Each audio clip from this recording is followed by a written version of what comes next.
Good afternoon, ladies and gentlemen. Now, my version and my reviewing of the facts and the evidence, I believe will be like yours. Completely different than what the prosecutor indicates. Yes, Samantha Woll tragically died on October 21st. However, it was not Michael Jackson-Bolanos who did this. She was stabbed 8 times in the neck, in the back of the head, in the back of the neck. To me, that would indicate a crime of passion. This wasn't just some random person walking into her house trying to steal anything. And another thing the prosecutor would not indicate, nothing of value was taken from her house. She had valuables. Her purse was in plain view, credit cards, cell phones, laptops, plain view.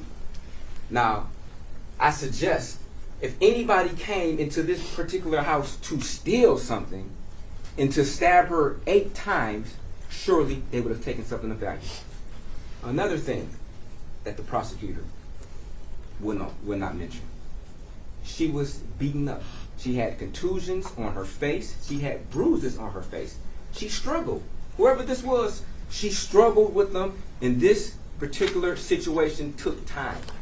This wasn't a situation that took 1 minute to do. It was evidence that there was a struggle in multiple rooms. There was fruit from the kitchen, a basket that was knocked over. There was indication that the pillows were moved on top of the blood per their own blood splatter analysis expert, who would testify that it would indicate that the pillows fell on the blood afterwards, which would indicate that there was a struggle, in my opinion. Also, there was a high concentration of blood in the hallway leading out to the front door, which in their own expert's opinion would indicate that the body was there for a time. This wasn't a 1 minute, 2 minute thing. Her body dropped after being stabbed repeatedly, and she was laying in the hallway for a period of time. You're also going to hear testimony from their detective, who would indicate from the pictures that there was a footprint that's leading to the back of the apartment. And where that footprint is, it crosses the threshold of where the motion would detect. There's an OIC who would testify that it takes approximately 218 inches from the front door towards the motion sensor in the back to trigger the motion. These footprints were exactly in a position where they would detect the motion on the motion detection. And then the footprint goes outside. Now the prosecutor wants you to believe that allegedly my client went in there at 4:20, stabbed her 8 times, tussled with her from room to room, and then there's no more the system went into idle mode at 4:22. We would have to agree and assume that it takes a period of time in order for the system to go into idle mode. Idle mode is where it's a lack of motion inside of the apartment for the predetermined amount of time, and once that amount of time happens with no motion, the system goes into idle mode. Now, there was tests that were done on November the 9th by the OIC Stockmeyer along with other law enforcement, and she indicated she found out how far it would have to be for the motion to detect. Now, there was a preliminary examination, and a question was posed to her. Exactly or approximately how long does it take in order for the system to go into idle? She didn't have an answer for that. Question was asked, were you curious of that? Why didn't you determine how long? Because that could narrow down the window of how long somebody was possibly in the house. This test or question wasn't examined or asked for months after that preliminary examination, to the end of April, is when they finally determined that they wanted to know when or how long it would take for the system to go into idle mode. Now, Samantha Woll was found outside, and you would hear testimony from an individual, Kevin Moore, who indicated he touched the body to see if she was alive. Now, a question was asked of him if he would know of whether or not when he touched that body, did he get blood on his sleeve? Now, of course, the OIC or law enforcement never did any analysis of his clothing. But I just want you to think, if they had, I'm sure they would have found trace amounts of blood on his sleeve or his clothing from just touching the body to see if she was alive or not. She had an ex-boyfriend, and you will hear testimony from him, as indicated by the prosecutor, a Jeff Herbstman, who called the police in a guilt-stricken situation where he indicated that he thought he had killed her. And not only that, that he felt that he was trying to outsmart people. Now, one of the evidences that they say that they used to clear Mr. Herbstman is the lack of his phone being in the location of Samantha Woll's apartment. I just think, if you're trying to outsmart somebody, would you bring a phone? And you also hear testimony from officers who indicated when they got a search warrant, they felt that that is a tactic that is used by certain individuals to leave their phone before going to the scene of the crime. You will also hear evidence that Jeff Herbstman's location cannot be accounted for from October the 20th at 8 o'clock until the next day. They can't even account for where his phone was at. You will also hear testimony and evidence that he had a camera system in his house, that none of the pictures or footage from this camera could be obtained because they were all either deleted or the memory card was taken from there, but there was an inability to extract footage from Mr. Herbstman's camera that could suggest him leaving the location that particular night. He was arrested by Kalamazoo police. He then got on the phone with his psychiatrist, and then his story changes of what he originally said. After taking into custody, stating that he had a lawyer who he couldn't remember her name, got a call from his parents that he was in the police station. They didn't ask why he was there. And the reason why they didn't ask why he was there, because he already had told them. They secured a lawyer from him after him telling them what he had did, just like he told the police. Now, you will hear evidence or see evidence that my client was walking around the city. He was. You will hear evidence that he took a bag out from a car. You will hear evidence that there was some rubber gloves in there that he just happened to put on. You will hear evidence that there was some candy inside the bag that he was snacking on as he walked around.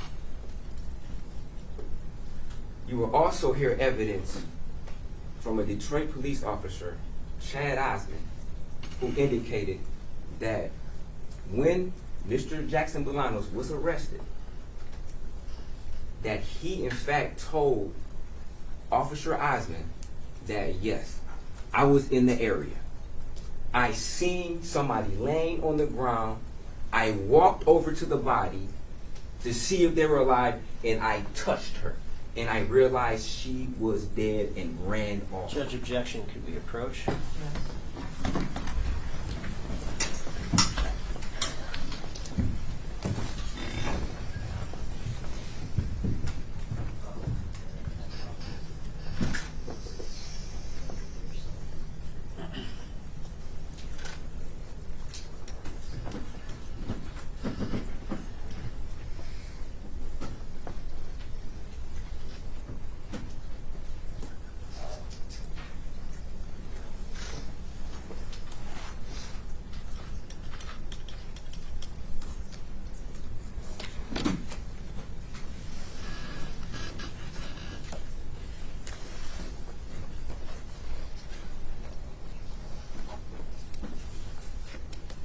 That'll be stricken.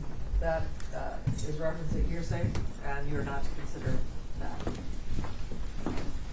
Any statements the defendant may have said to the police officer. So, you will hear evidence from their blood splatter analysis expert, who would indicate that there was a projection of blood that came from Ms. Woll that was on the wall. Now, you would see video footage of my client who left, was walking around, not covered in blood at all. You would see a copious amount of blood inside of this particular location. No shoe prints, nothing that would indicate that my client walked through a pool of blood in multiple rooms. None of my client's clothes were ever discarded. Now, you will hear evidence that a Tierra White, in fact, washed his coat as a matter of her ordinary course of washing his clothes. She would state that he would wear this jacket, which is more akin to a hoodie, that he would wear, she would wear it, and when he comes home from wearing it, or when she comes home from wearing it, it's thrown into the dirty clothes hamper and then subsequently washed as a matter of course. Now, the telephone call that was referenced by the prosecutor is my client at that point in time had no idea she washed it. He's indicating like, hey, if I did what they said I did with all this blood, I'd have been covered in blood. It had been covered in blood. And then she makes a statement like, oh, I washed it. Unbeknownst to him, this was news to him, unbeknownst to him that she washed this particular jacket. He never instructed her to wash the jacket. He never tried to discard the jacket, throw the jacket away, the pants he was wearing, the shoes he was wearing. None of these items were ever discarded. Now the prosecutor is going to try to submit multiple knives that my client just happened to have. One of them in an old jacket that he didn't wear for months that they found in a pocket. One of them was in another pouch, and one was on him when he was subsequently arrested the second time. These knives were sent off to be analyzed, and of course, none of the knives came back with any evidence whatsoever that would associate my client with Ms. Woll or being at this particular scene.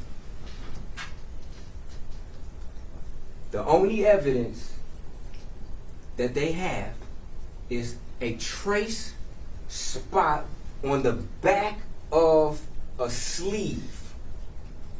The back of the sleeve, not the front. There's no blood anywhere on the front of his jacket. There's no blood on the front of pants. There's no blood on the shoes at all. The prosecutor wants to put this theory out that it's possible because he's in the area, and that if he was looking into cars, then he must have went into an apartment to commit a murder without taking anything and violently stabbing her 8 times while beating her up. Now, when he was arrested, they photographed his body to see if he had any defensive wounds, any scratches, any evidence whatsoever that would suggest that he had been into a struggle with somebody, had been into a fight with somebody. No evidence whatsoever. Not even the small inkling. Now, my client was arrested twice. Once on November the 30th, they seized his phone, they seized his car. He made no attempt whatsoever to evade or avoid law enforcement, but quite the contrary. He repeatedly contacted the detectives asking When can he get his property back? Calling them every single day, to the fact that I'm sure they were tired of him. Simultaneously, they had him under surveillance. Unbeknownst to him, he went about his lifestyle.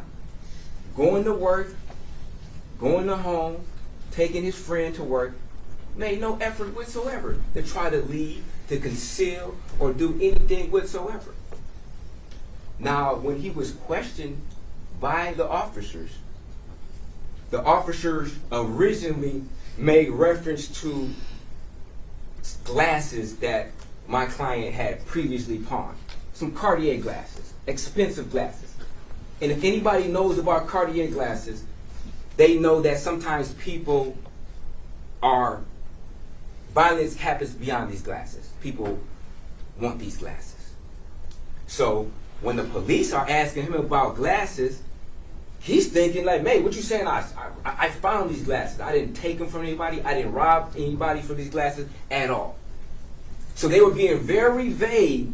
So, and he indicated, "No, I didn't rob anybody for these glasses. Why would they be talking about glasses?" So they failed to mention that was the topic of the conversation. So he's already on guard. They're already using deception tactics against my client. They then indicate that they saw him walk inside of this apartment, and they can pinpoint him being inside this apartment, which was a lie. They said they had video of him going into this apartment, which was a lie, which naturally would put him on guard and say, "Hey, if I did see her, now I don't want to say anything because now you're saying that you saw me do something that I know is untrue, so now I'm on guard. I don't even want to tell you anything because you're using deception against me." And sometimes deception begots deception. And that's exactly what happened in this particular situation. Ladies and gentlemen of the jury, after all the evidence is submitted, we want you to use your logic and reasoning skills to realize that the time frame that they say that this happened in is virtually impossible. Virtually impossible for him to come in there and stab her that many times, beat her up in less than a minute, and then he's seen on camera at 4:23, not 4:24, at 4:23 walking in front of Greektown Casino, walking towards individuals who were outside, striking. Made no attempt whatsoever to conceal himself. Had he been involved in a bloody murder, surely you're not going to walk towards people. You will be covered in blood. People would notice that as you walk by somebody being covered in blood after the way that crime scene looked. You're going to hear from a witness, James Griffian, who indicated he was sure, he distinctively remembered hearing at 1:38 something that really shook him or really got to him. And he felt guilty about it. He tried to convince himself that he did not hear Samantha Woll scream or make a statement, "Don't do something. Maybe don't stab me, don't hurt me." He distinctively remembers and tried to convince himself that that wasn't the case because he would feel bad and he felt callous for the next 24 hours, which is around the time of when her last activity of her phone was around 1:30ish, is when he heard that. He's then approached again months later by officers, and he changes his story up and says that, "Oh, that couldn't have been the case. I think it was earlier because I got up to let my dogs out and then I went back to sleep and I have a watch to substantiate that," I guess suggesting that he went back into REM sleep. If anybody knows what REM sleep is, rapid eye movement sleep, which takes quite some time to get to, that he went back from walking his dog, from waking up, walking his dog, back to REM sleep in a matter of like 4 minutes, which I would think that it was incorrect.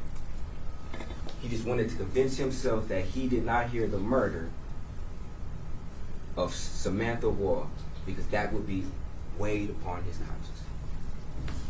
So ladies and gentlemen, please pay real good attention to what you hear and just think logically.